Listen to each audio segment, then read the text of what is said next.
Can philosophy guide us in making difficult political and moral decisions? Is it right, for example, to build a huge dam for a power plant deep in the rainforest of Borneo in Malaysia?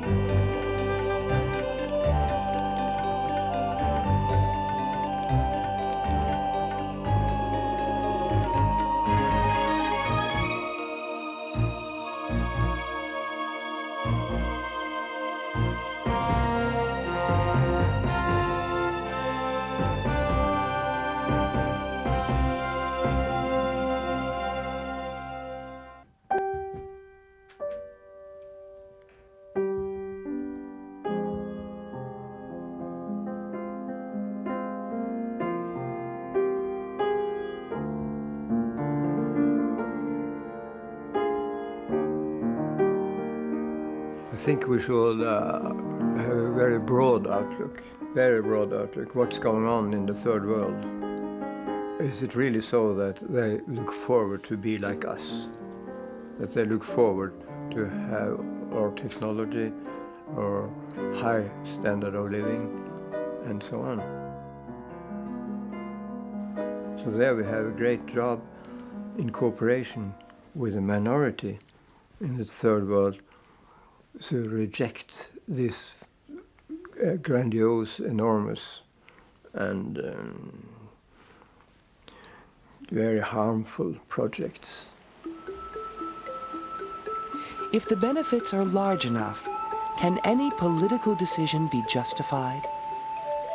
The Prime Minister of Malaysia has defended the dam project against environmentalist critics, saying, "You in the West cannot control the development of our country. We have a plan to transform Malaysia into a fully industrialized nation before the year 2020. The Ba Kun Dam is part of that plan." You want us to be preserved like in a museum. You want to keep the good life for yourself, and you want us to be held back at the different sort of life that we have. The project is already underway, and the multinational company ABB is eagerly awaiting approval of a large contract.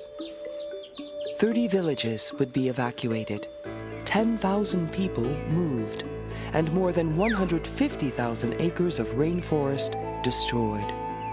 Opponents of the dam argue that these transformations of the environment will do irreparable harm. Defenders counter that such costs will be far outweighed by benefits, such as economic growth for the entire nation. This sort of balancing of costs against benefits has roots in an ethical theory called utilitarianism. I think the most important thing about being a utilitarian is that you judge actions in accordance with their consequences. Things are not just right or wrong in themselves, irrespective of the difference they make in the world. And I think that it's important that we make a difference in the world and not that we stick by some abstract principle which might say, for example, always tell the truth, but then might have disastrous consequences for everyone. And I see no point in sticking by a principle without paying attention to the consequences of what you're doing. So that's the first and most important aspect for me of being a utilitarian. The utilitarian movement was founded in the late 18th century by the English philosopher Jeremy Bentham. He came from a family of lawyers and was trained to be a lawyer, but he didn't practice the profession. Instead, he dedicated himself to the reform of the British legal system and social policy. Bentham's central proposal was deceptively simple. He wrote, "Nature has placed mankind under the governance of two sovereign masters, pain and pleasure. It is for them alone to point out what we ought to do." Bentham proposed designing all laws and social policies with one goal: maximize the amount of pleasure in society and minimize the amount of pain. Show no favoritism to individuals, but seek only to bring about the greatest happiness for the greatest number. Philosopher Ross Harrison has written a book about Bentham. The importance of Bentham is he really worked out a utilitarian theory. So it wasn't just the starting point, but you developed what that actually was and then applied it to lots of different areas. I mean, you've got a psychological theory, you've got a value theory, you put them together, you get a theory of politics, of law, of society. And it's that whole development that makes Bentham important. Bentham was a child of the Enlightenment. Although he dealt with emotionally charged issues, he proposed resolving them entirely through reason. He totally opposed maintaining policies simply on the grounds of custom or traditional authority. The big Enlightenment thing as a questioning operation is to say, well, why? What justifies it? At what point? I mean, why are these the right things to do? They are the things that have happened. They've got custom. But if we ask for reason rather than custom, why we should do these things, then we've got to think of a new way of justifying or establishing them. And we've got to, as it were, produce straight new foundations, not take authority, not take the facts written in some book, sacred or otherwise. I mean, it might be Aristotle, it might be the Bible. Not take authority, not take the book, not take the custom, or anything like that. We've got to try and take some reason. If we reason as Bentham suggested, how will we come out on a decision such as whether or not to build the Bakun Dam? How can we calculate which course will truly lead to the greatest happiness for the greatest number? I think the only way to reason is to try to predict the effects as far as possible on everyone involved, now and future, and not only human beings, but also non-human sentient beings, animals who may live in the forests that are destroyed by the project, and try to estimate whether the benefits will be clearly greater than the consequences. What will be the consequences of building the dam? Will it make a majority of the Malaysian people happier by giving them a higher standard of living? If happiness is measured in economic terms, the answer is probably yes. But not everybody in Malaysia dreams of a modern life in the city. We've seen how people live in the city. They make little money and cannot support their families.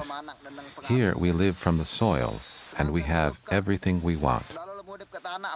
Can we sacrifice the happiness of one group for the benefit of the larger society? Is the total balance of pain and pleasure the only thing that counts?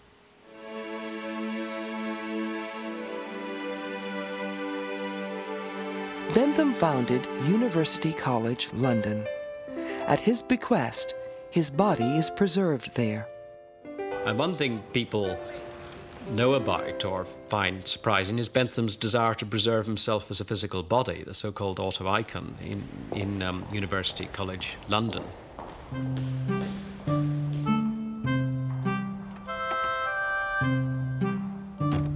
Bentham himself is actually there in a sort of telephone box, there's a sort of glass-fronted thing, and then there's this body inside, which is Bentham's body.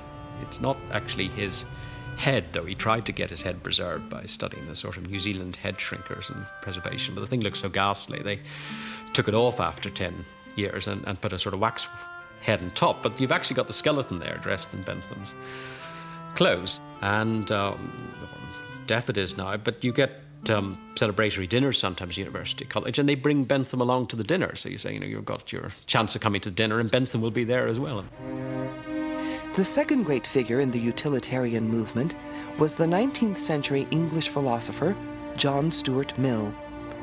Mill's father was a friend and follower of Bentham, and he put his son through a rigorous education, starting with Greek at age 3, Latin at age 7, and a strong dose of utilitarian theory. And when Mill was a young man, he got together some like-minded people, and they all believed very strongly in Bentham, and they were all very young men trying to solve the world. And they met together in Bentham's house. James Mill lived next door, and they met in Bentham's house, and they were a little society promoting Bentham's ideas. They called themselves the Utilitarians. But at the age of 20, Mill suffered a nervous breakdown. As he later wrote, the habit of analysis has a tendency to wear away the feelings. As he recovered, he set about writing the balance in his life.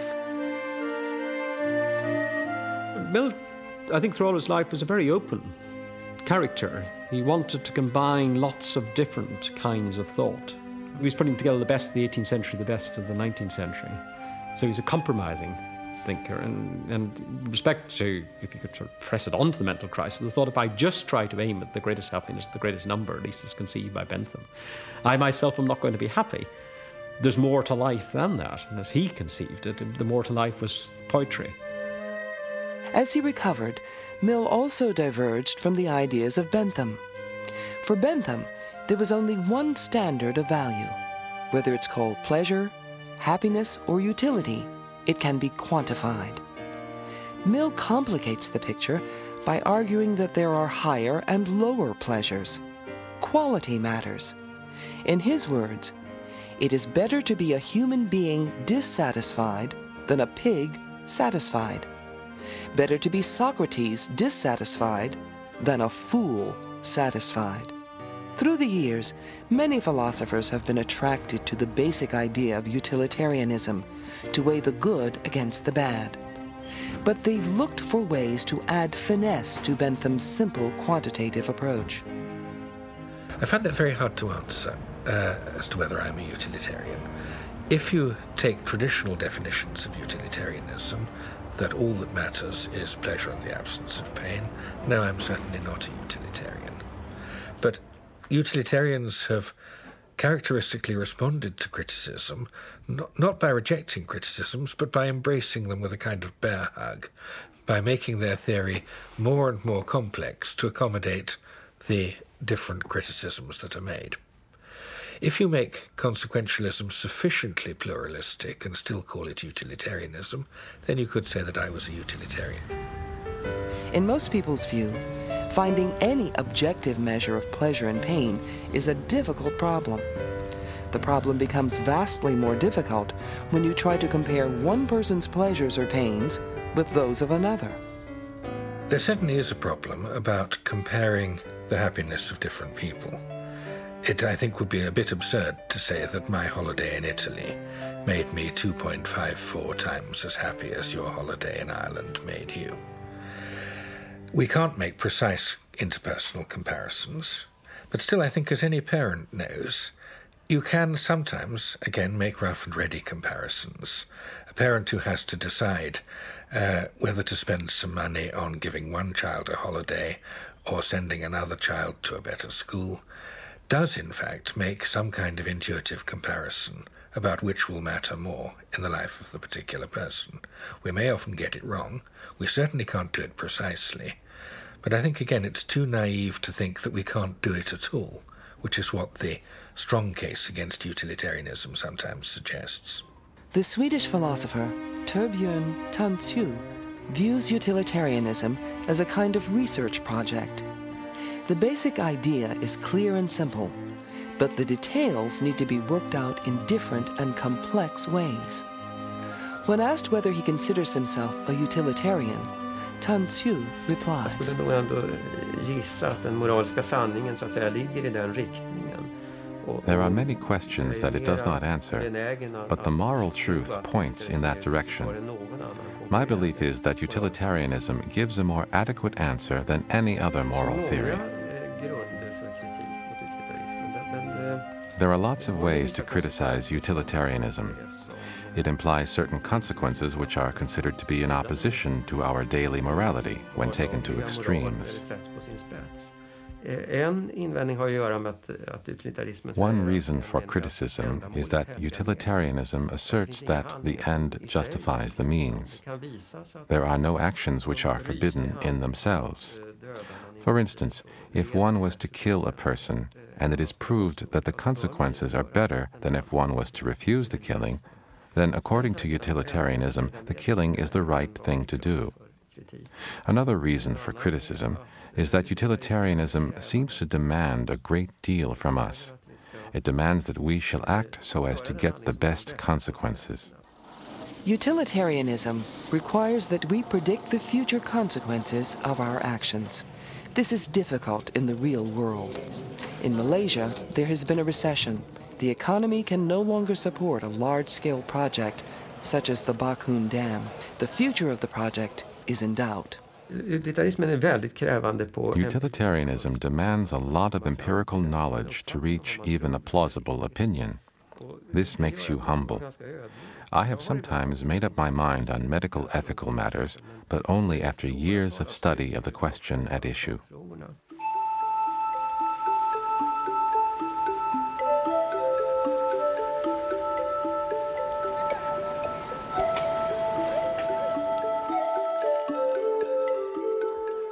There's something about utilitarianism, about its way of proceeding, which invariably undercounts the difficulties. And that's because the downside is invariably much more complex and difficult to trace than the upside. I mean, take this business of moving people. What, of course, can't be properly costed is their entire embedding in their way of life, the way in which that gives them a sense of morale and importance in their lives, all the skills that are going to be totally made irrelevant that they now have, which will be, totally wiped out, skills which are now producing important things. All that is not only extremely important to cost, but at a certain moment you just throw up your hands. How do you ever cost that? So invariably, this attempt, even with the best will in the world, and even in its own terms, is going to leave out something that is absolutely irrelevant. Consequently, these projects very often, just even in their own terms, are catastrophically badly calculated. The downside is always bigger than it was thought to be, and very often the thing turns out to be a great negative, when of course it's also irreversible. So it's a formula for social catastrophe. At the turn of the 20th century, Cambridge philosopher George Edward Moore presented a theory called ideal utilitarianism. He argued that there are other intrinsic goods besides pleasure. Art and love, for example, are also goods that the utilitarian should maximize. Moore's ideas were a source of inspiration to a group of intellectuals in London known as the Bloomsbury Group. Leading members of the group, such as the writer Virginia Woolf, her sister Vanessa Bell, the economist John Maynard Keynes, and the writer Vida Sackville-West, extended Moore's ideas. They asserted that only certain refined states of consciousness have intrinsic value. But are there values that apply both in London and in the rainforest of Borneo? What about nature? Does it have a value of its own, an intrinsic value, or is it just a means to human happiness? Utilitarianism comes out very strongly on one side of a quite deep debate about environmental issues. Some people think that the world or the universe or the environment in general has a kind of moral standing of its own, so that it's intrinsically wrong to devastate a beautiful valley, even if no one is ever going to see it, for instance. Utilitarianism rejects that view totally. All that matters is the impact on human beings and other conscious beings. The Norwegian philosopher Arne Næss, by contrast, holds that nature has a value of its own.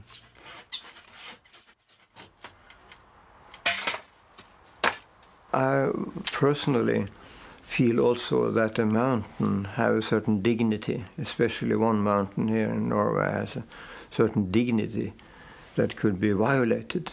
You cannot do so and so. On top of these mountains you cannot have any kind of building and so on. It's against the dignity. But that would be individual differences there, where you draw the line between living and not living. For me, this mountain is a living entity. Does Næss go too far when he claims that a mountain has a moral standing of its own and that we should respect its dignity? It's an interesting thought, but in the end I think he makes a serious mistake. The conclusion of his drastic ideas is that humanity will have to be surrendered.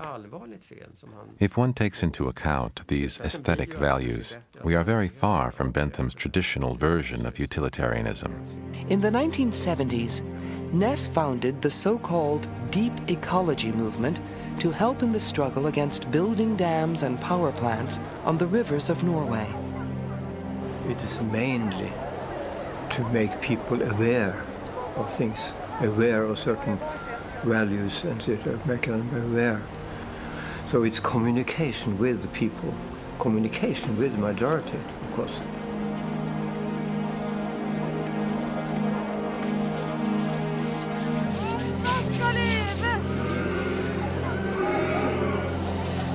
The Prime Minister of Norway at the time later reflected on the struggles, the issues, and the difficulty in trying to predict future energy needs. Hvis man ser tilbake på 70- og 80-tallet, så var altså... Looking back at the 70s and 80s, it is obvious that the forecasts of rising energy demand were not completely justified.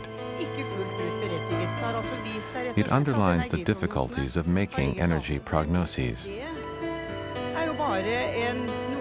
But that is just what you can see afterwards, when you know how things have developed.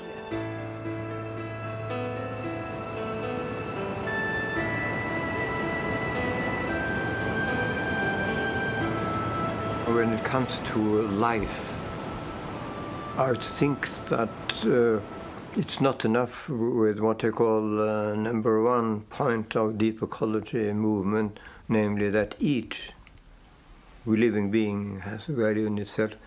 We have also to add a second point about diversity, the manifold, the richness. There's something there that I think is very deep going intuition you have also in life, that you wish to conform, but you also delight in a difference.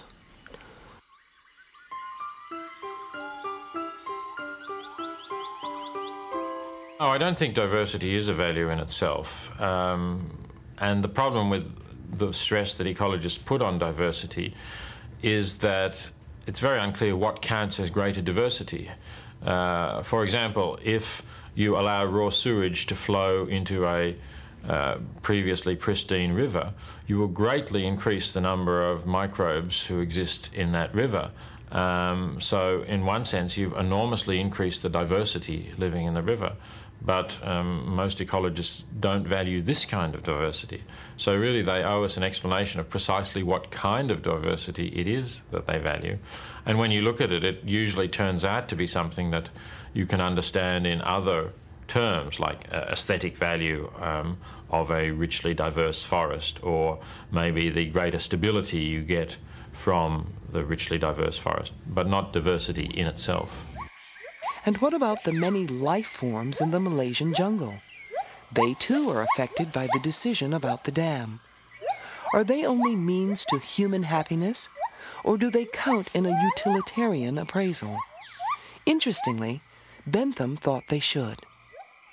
Jo, jag tror att det var nog revolutionerande det här som Bentham säger, att frågan inte om de kan tänka eller... Bentham's theories about animals being able to sense pain and pleasure was the main and revolutionary question. If this is the case, then animals are completely included in the moral community.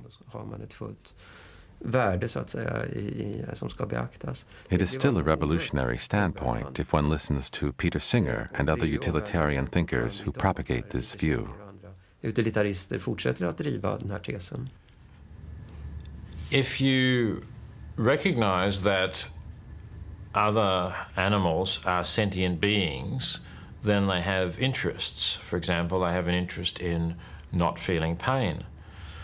You then have to ask yourself, well, does the fact that the animal is a dog or a pig or a giraffe or a chimpanzee mean that the pain suffered by that animal is less significant than the pain suffered by a member of the species Homo sapiens?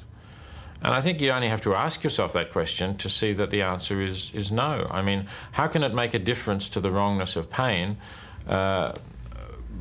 just because of the species to which the being who suffers pain belongs? That doesn't make any more sense to me than saying that the pain of a European is more important than the pain of an African, which is clearly nonsense. What is the answer? Should one build the dam or not? One might expect utilitarianism to favor the dam, to weigh benefits over costs. Instead, it suggests reasons pro and con, and perhaps that's its chief value: to call attention to gains and sacrifices on all sides, and to propose that we try to weigh them. But real-life politics isn't usually that easy. Real-life politics usually involves advance to some at the suffering of others.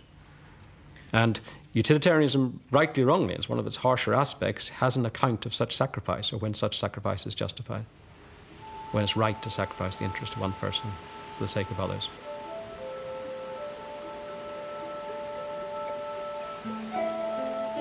That's the big argument always in favour of the other view, of the rights view, which is the claim that it would always be wrong to sacrifice one person for the sake of others.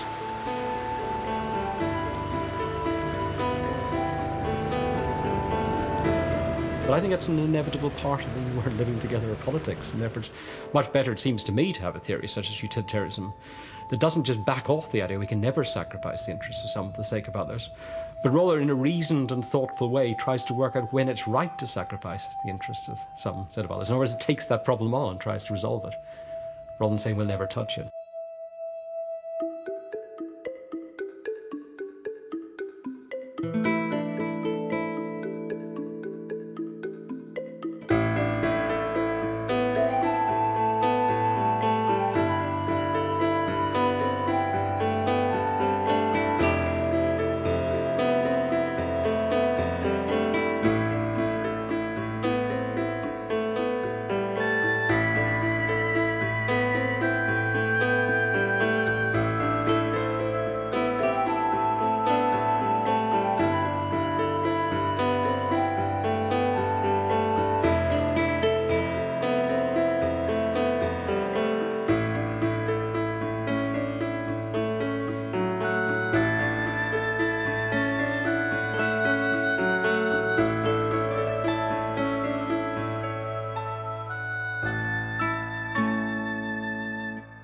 The Examined Life is a 26-part series for college credit. To purchase a video cassette or transcript of this program, call 626-796-7300 or visit us online. Please order by program number.